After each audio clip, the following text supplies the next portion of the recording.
Hey, what's up guys, it's Scarce here, and today I'm going to be doing a very well requested commentary. This one I get asked quite a bit, and it's going to be a part 2 to it because I did make this same commentary a little bit a while back. I think it was around 2 months ago at this point in time, but I am going to be redoing it and making a whole nother better commentary, I guess you could say, and go a little bit more in depth with it. So this is how to get noticed as a player, part 2 basically, because my other commentary is still good, but I do have more points to point out for you guys, or I guess I could say I have more points to show you guys. And one of the first things I want to talk about, and this is definitely one of the biggest things on how to get noticed as a player, and this is for snipers and trickshotters, by the way. So obviously if you're a sniper or a trickshotter, this could definitely help you out on getting in a big team, and at the same time it couldn't help you out. So I mean, both of those are definitely factors to this video. But if I were you guys, I'd try to go for creative clips, creative shots, whatever the hell you want to go for, right? And like I said, with snipers, it's a little different because sniping, obviously, it's just going for the same exact type of clip. But the thing is with sniping is that you can go for like insta swaps and stuff like that on Black Ops 2. I know Agony was doing that. And just going for like switch feeds and stuff is really cool as well. I know Vill's gotten like a big team off going for like some really awesome clips. I forgot what he did with it. I think he did like a shock charge cancel or something whenever he went for the sniping clip. For trick shots, it's a little different too. Like I said, trick shotting is pretty awesome. I mean, honestly, I really like trick shotting for creativity, just because it's just so easy to do something creative in it. And at this point in time, I guess you couldn't say it's that easy because there's so many people going for creative shots. There's so many people going for different shots that it's really hard to find one shot that you can call your own. And that's not really what I mean by going for creative shots. When I mean going for creative shots, I mean going for shots that not that many people have done. Now, it doesn't mean that you had to create the entire fucking shot, but it just means that you have to go for a shot that really not that many people do, and a shot that kind of stands out, right? It could be like a really sick across map, maybe, I don't know, double can swap or something on Ghost. That would be insane. I don't even know if anyone has hit that before. I know one Obey member hit that, but we were just like, it doesn't really matter too much because it wasn't too distance. But if I were you guys, I'd just try to go for a really awesome creative shot and hopefully hit it distance, because that would definitely be a great factor to it as well. Also, going for shots in private match can help you out so much. Like, honestly, every single time I go in private match, my timing is so much better and my shots are so much more on. And really, to be honest, I've never hit a shot where I haven't gone in private match. And some of you players out there who have been trickshotting for a while, you probably know about this.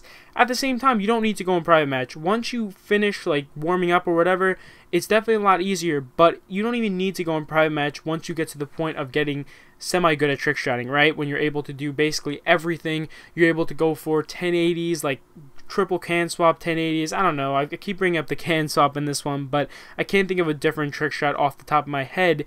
But like I said, if I were you guys, I would just try to go for a bunch of awesome private match trick shots, maybe on a dummy, maybe on your friend. Maybe you could even play a game of trick on your friend. That'd be pretty cool. Or even just on Black Ops 2 where there's bots and stuff where you can just trick shot on. That's actually really easy, and it makes it a lot more fun, I guess you could say, because you don't need to have a dummy there standing for you. So if I were you guys, I'd try to go for some shots in private match. It definitely would help you out, especially with creative shots. It definitely would. And uploading actively to your channel and creating new series and having original uploads can also help you out tremendously. I know that once I started uploading actively to my channel, a lot more people started noticing me, alright? Like I said, that's how I basically joined Obey, was uploading actively and keeping active on my channel, because that just shows the leaders that you're active. You're actually motivated in this community to do more stuff and be active rather than other people who don't upload that much. So if I were you, I'd try to upload at least once every 2 weeks. It would definitely help out your channel grow either way. And I know some people are going to say, well, I'm not in a big team, it's really not going to help out my channel. Yes, it will, guys. It definitely will help out your channel. Trust me, I was in a small team for the longest time, uploading maybe once every 4 days, and it still helped me out tremendously.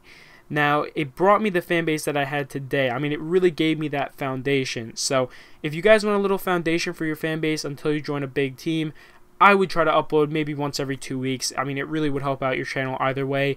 And like I said, they don't need to be the best uploads in the world. And also try not to upload single clips every single time, because that's just going to get your subscribers pissed off. Obviously, upload a really sick clip if you hit one.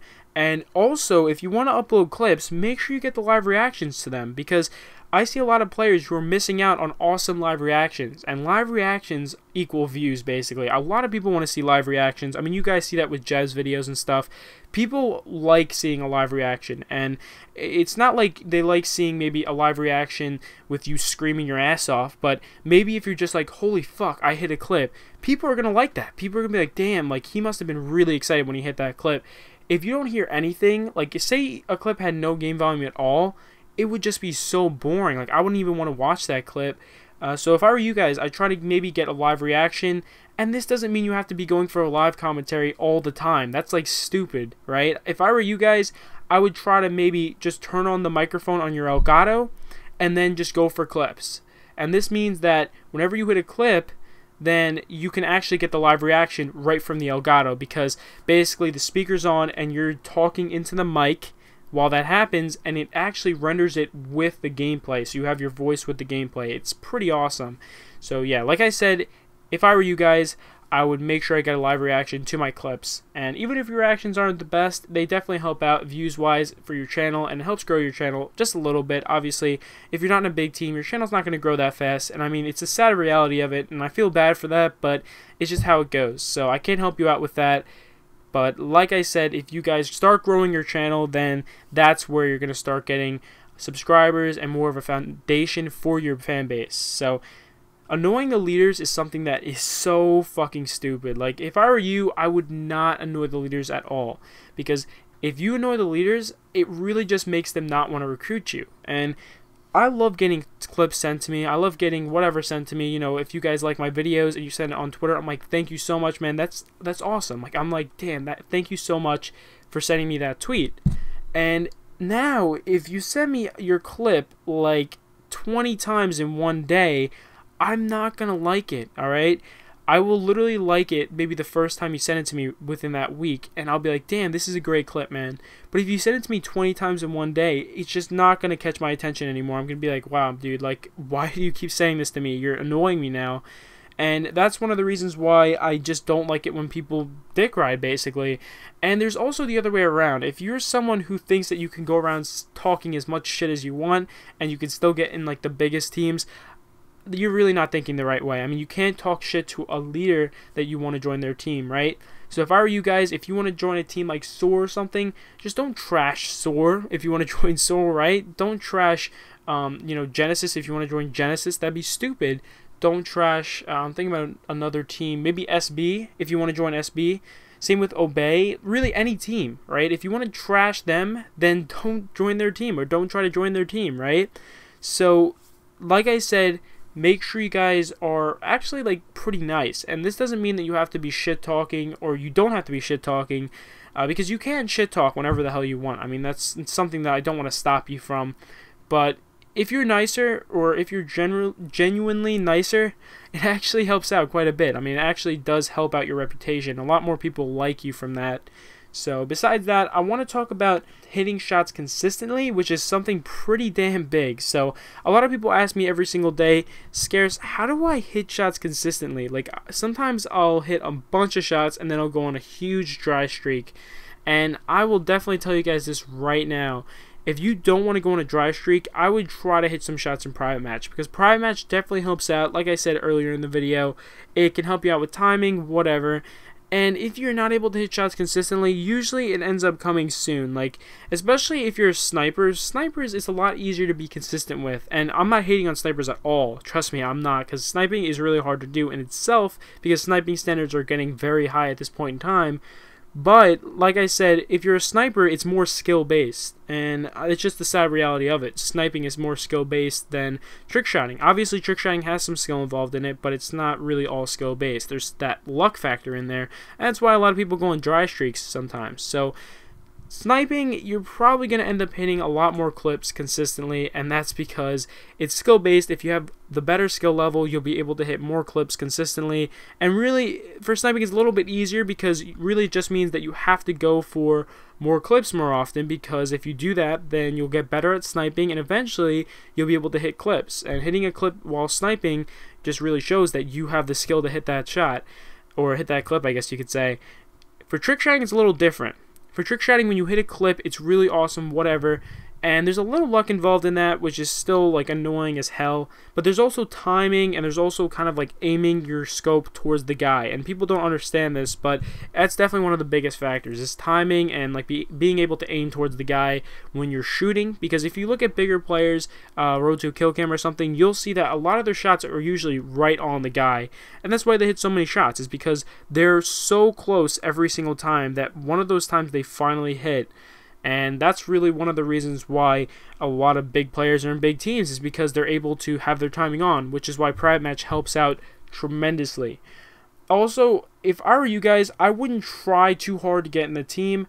I would try too hard to actually get good enough for the team, right? So, like I said before, don't annoy the leaders about getting in the team and stuff like that, but at the same time, don't try to like actually get in, just try to get good enough, because most of the time leaders will actually find you and they'll be like, holy shit, you're insane, you can actually bring a lot of great content to the team, so now I should pick you up. And that's what happens a lot of the time. A lot of leaders like doing that, and that's definitely something that I strive to do. I love recruiting people from underrated teams, and the reason why is because if you have some crazy clips and you haven't been picked up by a big team yet, you're going to be a great recruit when you join our team, because you're going to be a lot more motivated, because you're joining Obey from like maybe say like a 500 sub team. And I don't mean to sound cocky, but I'm just saying, like, if you want to join a team that's really big from a really small team and you're hitting some great clips and you do join it, you probably are a lot more motivated than you would from joining from like a 100k team. So besides that, try not to trash other players, because you never know if they could help you out later on. I mean, it's really just true. Basically, every player can probably end up helping you out later on. They probably have like a connection with a friend who's the friends with the leader or something, and he can show you their clips, and that's really the sad reality of it. So if I were you guys, I wouldn't try to cause too much beef with people. Obviously, if you already have beef with people and you just already hate other people, then it's fine, like no big deal. I hate some people, and that's how it goes. That's how it goes with people. They just hate others, and that's just how it's always going to be, right? People aren't going to hate you forever. Well, some people actually hold grudges for a while, but if I were you, I just would try to be chill with everyone, and it'll definitely help you out in the long run. So that's it for my video for today, guys. Let's see how long this shit was. Jesus, that was a long video. Alright, so that's it for my video, guys. I hope you enjoyed. If you did, leave a like, because to be honest, I really did try hard at this video. I had like all those topics are put down in my head, and actually I did this commentary like 3 other times before, and like I said, I've been stumbling in my commentaries a lot, but this one is definitely one of the hardest to do, and that's because there's so much stuff to talk about that you don't really know when to stop on the topic. So if you guys enjoyed, please leave a like. I mean, it helps out so much. And you can also check out my previous video, which is my top 5 underrated teams, and there's some insane montages in there. And then you can check out my mystery video, which is my top 5 trick shots, and there's some insane clips in there from some really underrated players. And you guys can subscribe if you enjoyed as well. So I'll see you later, guys. Peace.